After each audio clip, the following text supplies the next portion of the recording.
ఎన్నికల కౌంటింగ్ ఏర్పాట్లు పూర్తవుతున్నాయి.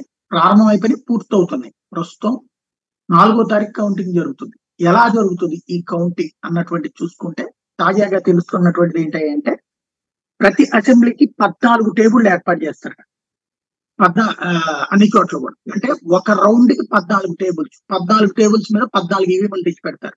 ఆ 14 ఈవీఎంలు లెక్క వేసాక అవన్నీ కౌంట్ ఏ పార్టీకి ఎన్ని ఓట్లు వచ్చినాయి అన్నది డిసైడ్ అయ్యాక ఆ రౌండ్ లో ఎవరికి ఎంత మెజారిటీ వచ్చింది అనేది తేలుతుంది. ఇట్లాగా లెక్కలేసుకుంటారు. అట్లాగే పార్లమెంటు స్థానానికి కూడా 14 ఈవీఎంలు పెట్టేటట్టు. మరొక వైపున కొన్ని బెంచెస్ లో ఏదైతే ఈ ఫస్ట్ మన పోస్టల్ బ్యాలెట్ లెక్కించడం ఇట్లా 3 వైపులా కలిపి చేసుకొస్తారు.